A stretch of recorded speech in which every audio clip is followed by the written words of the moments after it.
configure Internet Explorer. In this nugget, we're taking a look at several things in the exam objectives, such as, for example, compatibility view, which allows us to view websites designed for previous versions of Internet Explorer or older browsers. We also take a look at security settings, which really also involves privacy. Privacy things being things such as in-private filtering and things like this. Also, the security settings where we can control the ActiveX controls that interoperate with our web browser. There's also add-ons, which are very useful, and we probably all have at least a couple of add-ons on our browsers. Some of them you might want to disable, though, especially if they're starting to cause problems. We will take a look here at WebSockets, which is a bidirectional method for web communication. We'll take a look at it. It's kind of an emerging technology, but it's pretty cool. Also, there's not much to configure there, which we'll see. And then there's also Download Manager. Again, not much to configure there, but you do need to know it in terms of the exam objectives. All right, folks, I was just getting ready to start recording here. It's getting dark at my house here, and from my office I can look out and see the front door. And just as I was getting ready to start recording on compatibility view here, somebody walked up to my front door. Some man walked up there and tried to get in my house. I was able to open the door and scare him off. Hopefully he doesn't come back. If he does, I am prepared. Some people who know me know what I mean when I say that. Anyway, so let's take a look at compatibility view here and hope nothing happens. Here I've just gone to a web page, and this is my own web page, and I'm here for a few different reasons. Number one, shameless self-promotion of my website. Number two, I thought it would just be kind of cool to take a look at some wildlife. Here's a picture of a killer whale that I photographed in Alaska a couple of years ago. It's actually a baby. It looks gigantic. It's a baby. By the way, I swim much like this as well when I go to the pool. There's also, I wanted to point out that when you use compatibility view, it's normally done for you automatically. You don't have to go to some tool or some menu and say, turn on compatibility view. Normally, Internet Explorer 10 and several previous versions down to 8, they already know when compatibility view needs to be seen. For example, this particular browser has pretty broad compatibility. It's actually all through SmugMug. I don't know all the technical details of how they set this up. But what I want to point out is if I hit the Alt key on my keyboard and go to Tools, we can see that compatibility view is grayed out or dimmed. So I'm already in compatibility view, and that's just one way of telling there. If I go to another website, however, where I'm not currently in compatibility view, then I might need to switch over to that if I experience some problems, and IE10 did not detect that automatically for me. What kind of problems would you experience? Well, it could be things where the text does not align up right. So, for example, this title right here, it might be shoved off to the left, so I'm only getting part of the words. It might be that when I click on this picture of a glacier, I don't get that picture of a glacier. For some reason, I get this picture of a glacier instead. Or I click on Style up here, and instead, it starts a slideshow. I didn't mean to click on that. Now I got to get out of this thing. So let me get out of here. Anyway, so those are just some examples of what would happen where things don't seem to quite line up right. Let me go over to another web page here. This is actually, where am I at here? Fox News. And, that's a major website. You can see over on the far right-hand side of that, however, of the address bar, right above Sean Hannity there is a picture of a broken page looking thing. This means that I could go into compatibility mode if I wanted to. There's actually a few things of interest here. First of all, the actual article itself. I drove one of these up at CBT Nuggets this past year. Was fantastic. 0 to 60 in 3.8 seconds. And I see something else that I forgot to do. And look at these links up here, by the way. You may be able to guess these. 2 of the 4 of these actually apply to me. Now then, where was I? Oh, yes. This also. Don't ever click on these things where it says get your driver downloads. For all I know, that's a legit website, but I really doubt it. Because those are usually chock full of adware and all that kind of stuff. But getting back on topic here, there's this compatibility item. Maybe we wanted to click on one of these things that I'm sure doesn't really apply to me particularly, but we wanted to click on one of those things, and instead of clicking that one, it actually took us to this Windows 8 driver download thing. Well, that would be an example of having a web page that might need compatibility mode. So I would just click up here on the little broken page. Notice that it will turn blue and refresh the page. So as it refreshes the page here, it doesn't really look that much different. I don't think it looks any different. When you go to compatibility mode, you don't normally lose... Oh, there's something else I might not need. When you when you when you go to compatibility mode, you're not losing features usually. It's just a different way of interpreting that web page so that you can not have any problems with it. All right, now I went ahead and closed the web page and reopened it. Now notice that when I reopened it, first of all, it keeps dropping the same hints it dropped last time, and also it's in compatibility view immediately. I don't have to choose to go to compatibility view. It's already there, and the reason for that is because it remembers any place that I've gone to compatibility view in the past. And if I go to the Tools Compatibility View settings, you can see that it automatically adds anything that I've manually chosen to go to in compatibility view. You can also add additional websites, and that's kind of an obvious interface there. You can also display all websites in compatibility view if you need to. Display intranet sites in compatibility view, which is the default. If your intranet websites are pretty current with your web browsers, you may not need that. You could deselect it if you want. Also, all of these settings are configurable in group policy. And you can also download an updated compatibility list from Microsoft. This comes down through Windows Update. I'm going to remove that one for now. Through Windows Update, and then when you go to websites in the future, it'll automatically load those websites that are on that list in compatibility view.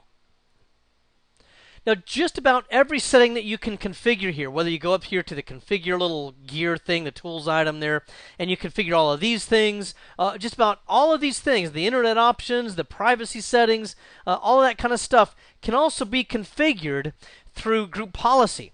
So if I go to group policy here, for example, I've created a group policy that's empty right now for IE10 settings. I can right-click here to choose Edit. There's two places primarily where we edit the settings. One of those would be under Computer Configuration. The other is under User Configuration.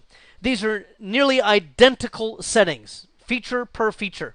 Okay, but here's the difference.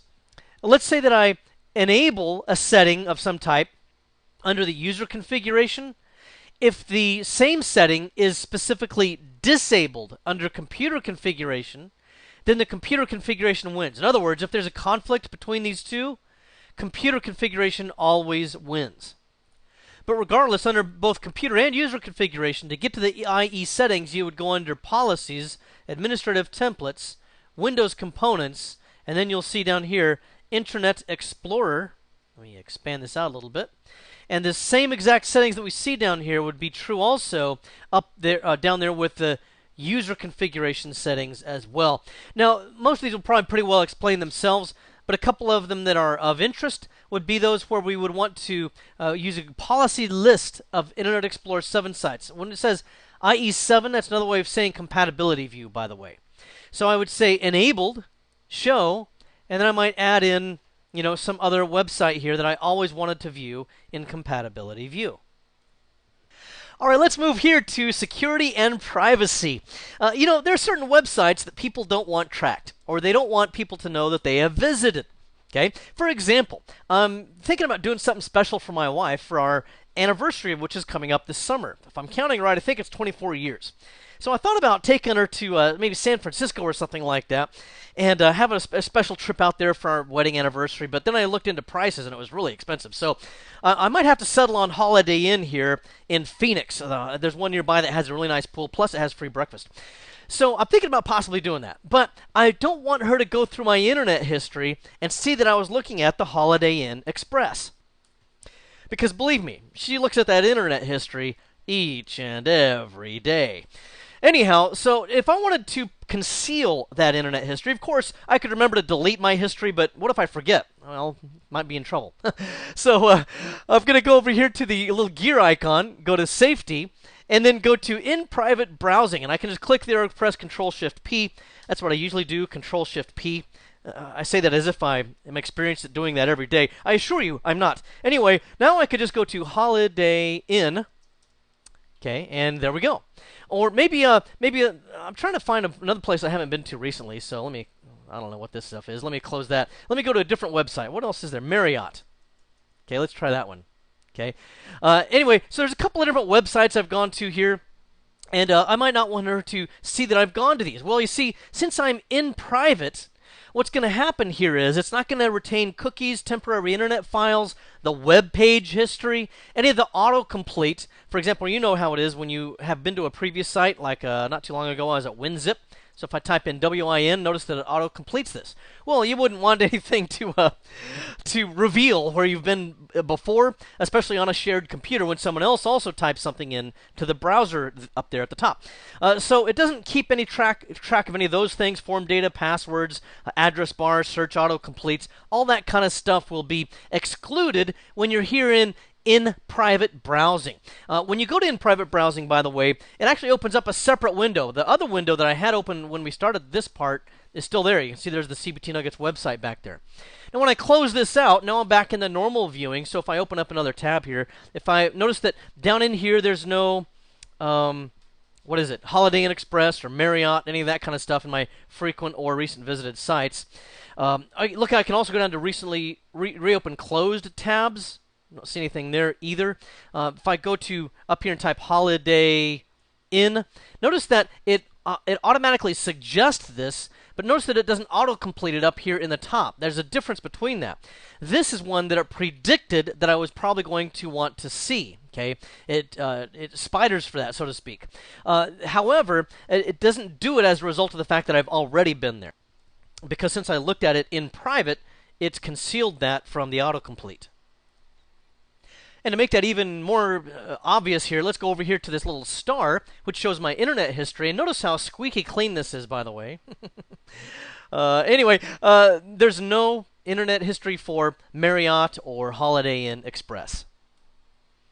And of course, if you do want to clear your internet history, that I'm sure you all know how to do that, but you just go to Safety, and then you can choose delete Browsing History, and then you can select from these items or delete all of them. And I think all these pretty well explain themselves, but that's how you would then delete those items. Let's move on here talking about another privacy issue, and that would be tracking prevention.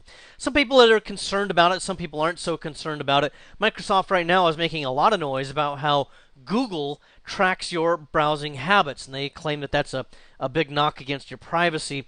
You could draw your own conclusions there, but let's talk a little bit about how some of this kind of stuff works. I'm going to draw, these are all websites, let's say, that I visited. And up here maybe is an advertising or advertising company, and they will get paid by multiple different companies that have various types of products to put in banner ads here.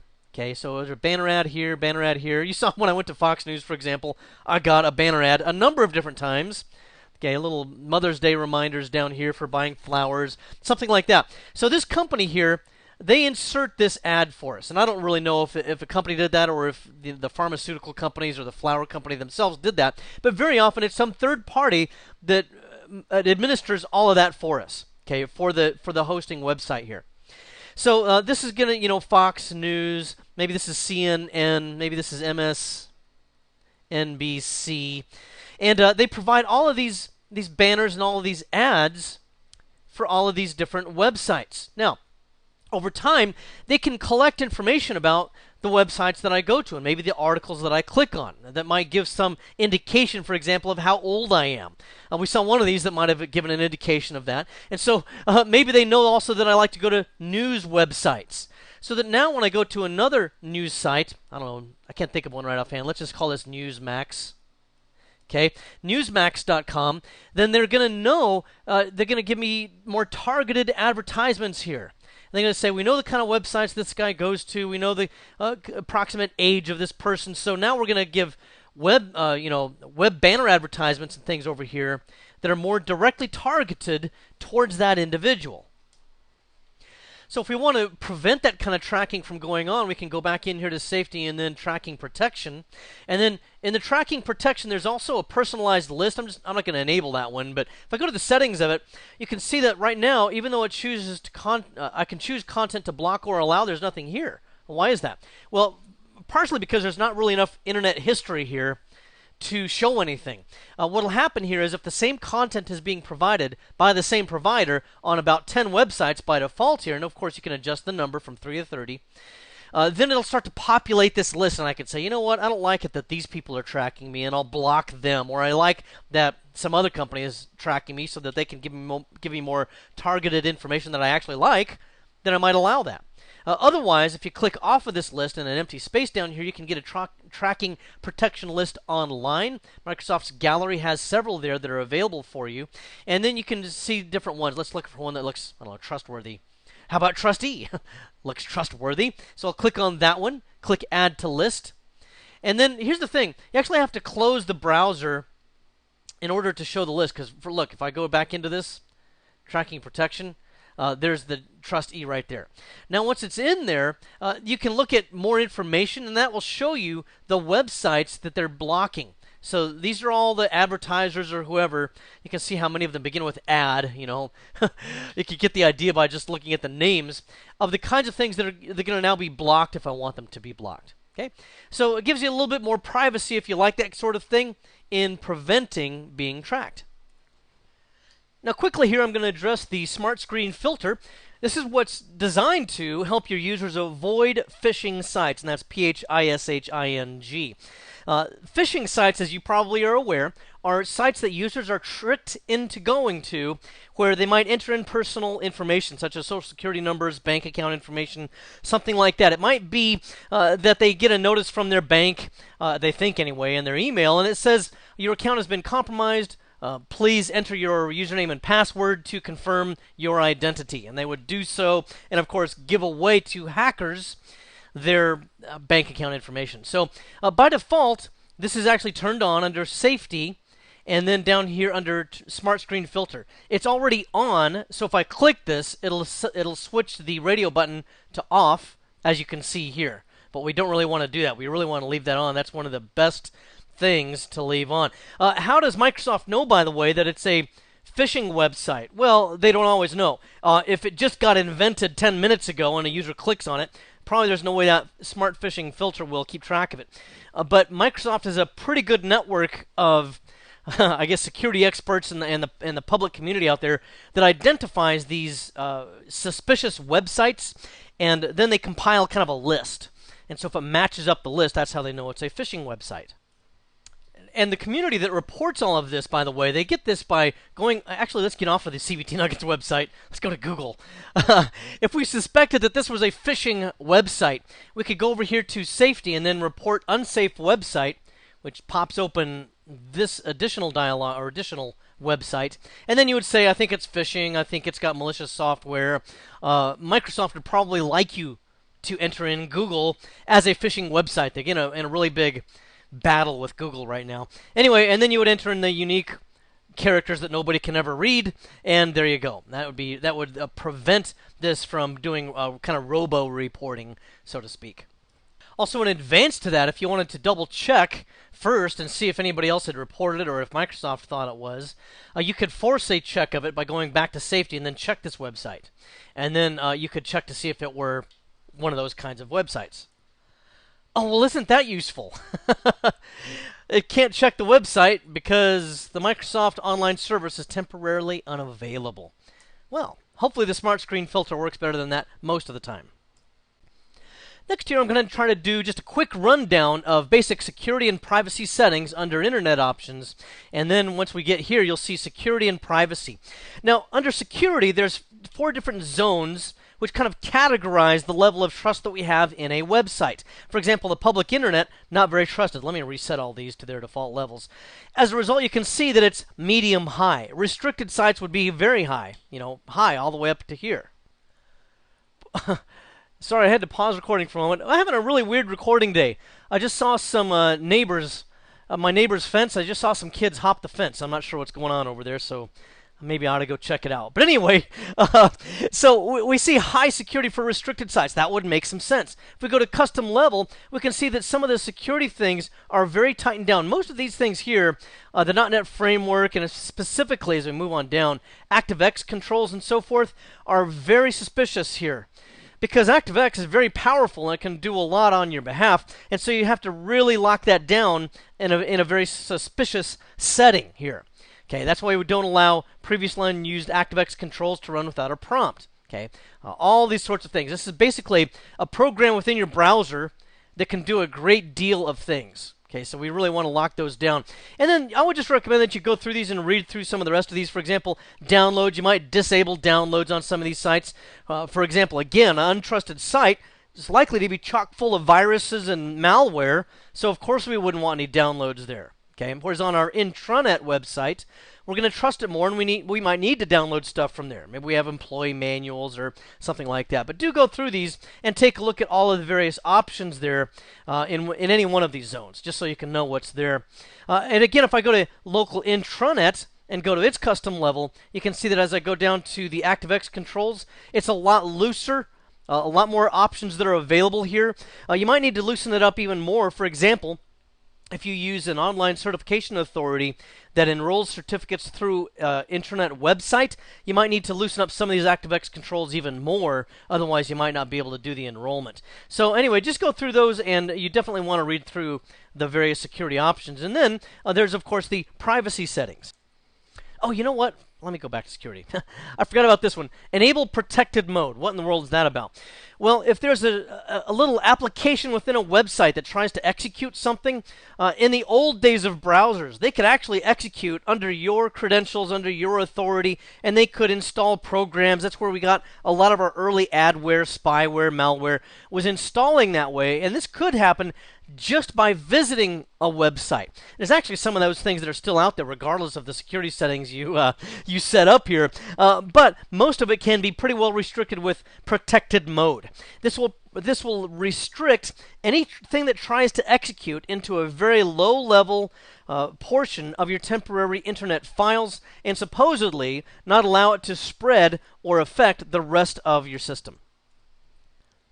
Okay, so now we go to privacy, and this really mostly relates to cookies. You'll see the verbiage in here along the slider here relating to first-party or third-party cookies. What's a first-party cookie? Let me move this out of the way.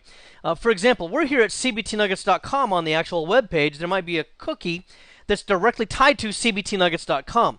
But if we were on a website that, again, has maybe banner advertisements or something like that, it might come from some kind of an ad click organization out there or something like this. Well, of course, that would be now known as a third-party cookie, because any cookies generated by those banner ads or pop-ups and so forth would have the identity of that other site. It would not have the identity of the main site that we're actually looking at. So this is first-party. Banner ads, other kinds of things, other content within the mashup would be third-party cookies. We can also say never allow websites to request your physical location. You might have heard horror stories about that. I've read about this in the news. Somebody has reported their location through a website. Maybe it's one of those social media kinds of things or something. And then as a result of that, criminals are able to identify that nobody's in their home, and then they go over there and burglarize it. Maybe that's what's going on next door. I'm not quite sure. Anyway, there's also a pop-up blocker for obvious reasons. We don't want that most of the time, especially when it comes to a flurry or a storm of ad pop-ups that could occur. But you can make exceptions. Maybe there's a log-on screen that has to pop up every now and then for a certain website you go to or something. You can also disable toolbars and extensions when in-private browsing starts. And that's because the toolbars and extensions may not erase their own history. They do very often keep some kind of a history, or they may interact with the web page independently of in-private browsing. And so if you wanted to make extra sure that everything was truly private in private, you would leave that checked. Let's take a quick look here at add-ons, too. I don't know if I even have any installed here, but what is an add-on? First of all, it's kind of an adjunct functionality that you can get in addition to what the browser does on its own. For example, if I want to open up a PDF file, then certainly I can download it, but very often you can also view the PDF in the browser. In order to do that, I need an add-on from Adobe. I think I might have one installed already here. Let's see, add-ons. Where's my manage add-ons? And yeah, I do have the PDF link helper. So this means that if I were to open up a PDF from a website, it could open that up directly in the browser. And you can see I have a few other things related to link, for example, which is something that's very popular for intercommunication within corporations. I have a Shockwave Flash item. Okay, so I think you're probably familiar with what those things are. But sometimes these add-ons will cause a bit of a problem. So, for example, let's say that this thing here is really, I think, is causing me a problem. Sometimes we just suspect it, or every time we go to a specific website, it's very, very slow, or we have to frequently reload the page.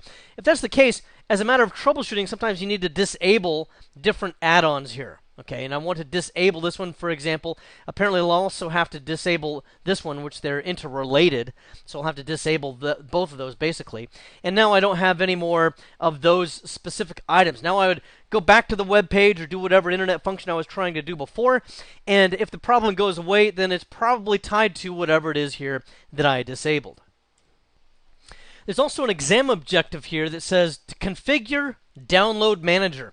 Really kind of surprised that's, again, one of the exam objectives. It's pretty simplistic, not a lot to it. Let's just quickly get to it. We'll simply go up again to our options here, choose view downloads, and even if you don't have any downloads, really the way you configure this is by clicking options. Now, if you wanted to clear the list of downloads, obviously you could do that. Really only one button available. And then you could change the download location. So right now it's in the downloads, which is part of my profile, but I could browse for that and I could change it to some other location as I like. Okay, just a matter of preference. It can also say notify me when my downloads are complete, and that'll bring up a little notification for you, and that's pretty much it for managing downloads. Now here I am back in the group policy objects, just as a reminder that you should actually go through these and read all of these. Most of them really pretty well explain themselves, but most of the configurable options on the client side that we've been looking at are somehow adjustable or locked down from a group policy object. It's very common to have a lot of these settings permanently set up on a group policy object. For example, maybe we would have our users bypassing smart screen filter warnings or doing something else relating to smart screen, and we really don't want that happening.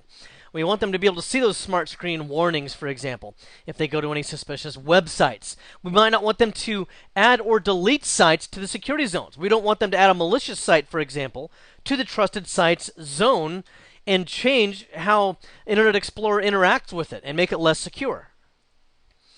So those are just a couple of examples there. Again, managing the smart screen filter, managing the phishing filter for Internet Explorer 7. That's what it used to be called. Now it's smart screen.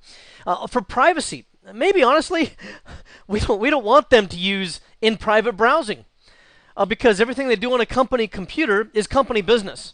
And so we don't want them to conceal what they're doing on the internet. Now, there's other things that would keep track of that anyway, proxy servers and other monitoring kinds of devices.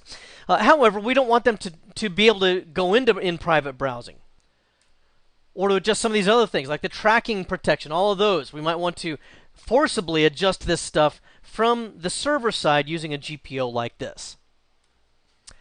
All right, then finally, let's talk about one other exam objective that, again, I find kind of weird. It's called Configure WebSockets. This is kind of weird because you don't really configure anything for WebSockets, especially on the client side. There's no checkbox or radio button or anything. It just is what it is. What is WebSocket, first of all? Well, I want to take you to a couple of websites that will further describe this for us, but basically, it's the ability to have continual bidirectional interaction with a website. For example, on our website right here, we're not using, as far as I know at least here, WebSockets directly. I click on something, though, and something happens. I can click View All Subscriptions. Something happens. I can click on Video Training. Something happens. I can click on my picture. Nothing happens, much like my days at work. Anyway, you click on something, and it sends a message to the server, and then the server will respond. It's kind of a get-send relationship. Whereas some scenarios might actually work best if it were fully bidirectional. And that's what WebSockets is about. Here, if you take a look at, I guess the whole URL doesn't appear. Let me expand this. If you take a look at this URL right here, then you'll see some more details from the MSDN side. That's the developers section of Microsoft's website that talks a little bit more about WebSockets. But again, it's bidirectional support. Possibly one of the better websites actually is websocket.org. WebSockets isn't a Microsoft invention, so this was a little bit broader. And it gives you an example of it. And also, for example, here's a demo of it. Okay, this browser supports WebSocket. And what I could do is connect to this demo, and then I can click send, and it immediately responds. Okay, so this is kind of a live interaction that's going on. It's bidirectional. Now then, going back to our exam objectives, again, on the client side, there is no way to configure WebSockets. You either connect to a WebSockets website or not, and the user might not know one way or the other, really. However, from the corporate side of things and group policy objects, notice that I'm under Internet Explorer, Security Features, and AJAX. And the reason why I think they lumped this under AJAX is because there's a lot of similarities between AJAX and the way it can interoperate with things and WebSockets. But anyway, you could turn off WebSockets entirely. That's one of the settings. The only other setting directly related to WebSockets is to set the maximum number of WebSocket connections per server. That's more of a server-side setting, though, not really a client-side setting. And the reason why you might want to limit the number of connections there might be something such as to prevent excessive bandwidth, or to prevent a denial of service attack where all the sockets are occupied and legitimate traffic can't get through. But other than that, really not much to that exam objective. In this nugget, we took a look at how to configure Internet Explorer. We took a look at compatibility view, remember, to be able to view a web page that's designed for an older browser in our current browser.